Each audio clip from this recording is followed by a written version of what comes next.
अजय पराशर जी महाराज, अखिलेश पराशर जी महाराज की आवाज को सुन रहे हो तो यथाशीघ्र बाबा की कुटिया में संपर्क करेंगे फौरन। अखिलेश पराशर जी। जैसे ही दूतों ने उद्घोष किया तो बहुत सारे मीडिया वाले पहुंच गए जनक जी के पास। प्रेस की स्वतंत्रता थी शुरू से इस देश में, प्रेस वालों को अधिकार है पूछने का, आपसे क्वेश्चन पूछेगा वो। प्रेस वालों ने पूछा कि महाराज जनक जी आप तो चक्रवर्ती राजा हैं, एक साधारण आदमी भी अपनी बेटी का विवाह करता है तो 3 चीज देखता है। पहला उम्र, अपनी बेटी का उम्र और दूल्हा का उम्र को देखता है। अगर लड़की है 18 साल की तो दूल्हा 22 साल 23 साल तक चलेगा। दूसरा जाति, अपनी जाति। तीसरा गोत्र। आपने कह दिया कि जो कोई तोड़ दे, और तुलसी बाबा ने लिखा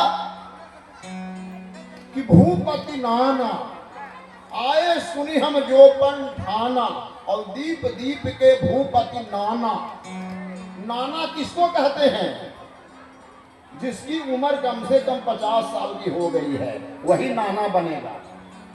कोई नाना के उम्र के राजा है प्लस 60 वाले 60 साल के, और आपकी बेटी है 8 साल की, तो 8 साल की बेटी का 60 साल के दूल्हा से विवाह होगा। अगर कोई राक्षस तोड़ दिया धनुष तो उस राक्षस से आप क्षत्रिय कुल के राजा हो, अपनी बेटी का विवाह कर दोगे। न आप उम्र देखे, न जाति देखे, न गोत्र देखे, ऐसे ही कह दिया जो कोई तोड़ दे। इसके पीछे क्या आपका राज है? जनक जी ने कहा कि देखिए आप लोग मीडिया वाले हैं, अपनी जगह पर बैठ जाइए। इस मंच पे वही बैठेगा जिसको हम बुलाएंगे। सब मंचन ते मंच एक सुंदर विशद विशाल, मुनि समेत 2 बंधु कहाँ बैठा रे महिपाल। मीडिया वालों को जनक जी बोले कि देखिए कोई भी शादी विवाह में बहुत सारी कुर्सियां होती है, लेकिन दूल्हा जिस कुर्सी पे बैठता है वो सबसे अलग किस्म की होती है। तो सब मंचन ते मंच एक सुंदर विशद विशाल, सभी मंचों से एक अलग किस्म का मंच था, और उसी मंच पर ले जाकर राम लक्ष्मण को विश्वामित्र के साथ जनक जी बैठा देते हैं। और मीडिया वालों को इशारा किए कि देखो मेरा दामाद यही बनेगा, दूल्हा की कुर्सी पर बैठा दिए। अब रावण क्या बोलता है? अरे जनक जी मैं लंका का राजा रावण भी आया हूं। लगता है कि जनक जी आपको ज्योतिषी का ज्ञान नहीं है। जनक जी पूछे वो कैसे? अरे महाराज पहली राशि जो होती है वो कन्या तब धनु, तो तुम हमको अपनी कन्या दे दो और बाद में हम धनुष तोड़ देंगे। देखिए रावण कितना होशियार है, जनक जी को समझा रहा है कि पहली राशि कन्या तब धनु, तो कन्या हमको दे दो, बाद में धनुष हम तोड़ देंगे। जब हम कैलाश को उठा लेते हैं तो धनुष क्या है? जनक जी बोले कि आपका नियम लंका में चलेगा, यहाँ का नियम मेरा है। पहले धनुष टूटेगा तब हम कन्या देंगे। रावण लगा के अपनी जगह पर बैठ गया। अब जनक जी ने कहा कि सभा की कार्यवाही शुरू की जाती है।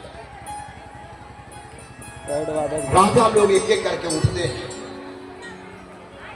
धनुष के पास आने लगे।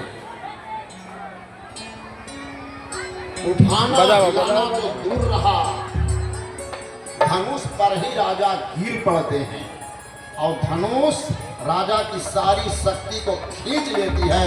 अधिक अधिक गरुड़ाई। क्यों ऐसा क्यों हो रहा है? फुलवारी में जब सीता जी गई थी पूजा करने पार्वती जी की,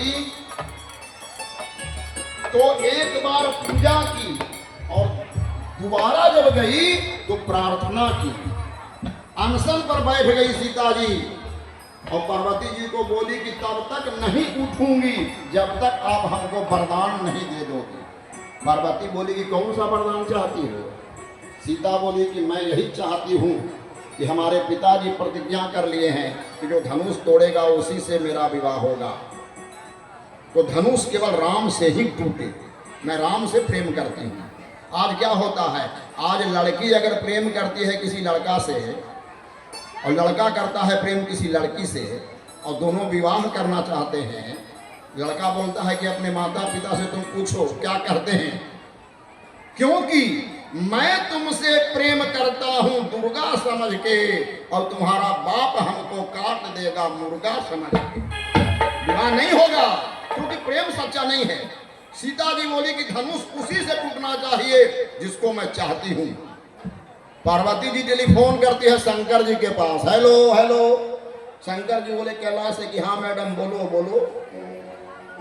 मैं बोल रही हूं भोलेनाथ कि धनुष है आपका और आपका चेला रावण भी आया हुआ है और राम भी आए हुए हैं। धनुष राम से टूटना चाहिए। सीता जी जानती है कि किसी कार्य को अगर कराना है अफसर से तो मैडम को पैरवी करा दो, मैडम को पटा लो। मैडम अगर अपने स्वामी जी से कह देगी काम आपका हो जाएगा। बोली कि आप जल्दी बोलिए धनुष राम से ही टूटना चाहिए। शंकर जी बोले कि मेरा चेलवा भी आया हुआ है, जाओ मैं वचन देता हूं पार्वती कि मैं स्वयं वहां पे आऊंगा। जब भगवान राम धनुष को तोड़ने के लिए जाएंगे रंगभूमि में तो मैं स्वयं वहां पे खड़ा हो जाऊंगा। आज राजा लोग जा रहे हैं धनुष तोड़ने, सीता मना रही है, हे गणेश जी हम बहुत लड्डू आपको चढ़ाए हैं आज के लिए ही। गणनायक वरदायक देवा आज लगी किन्हें सेवा।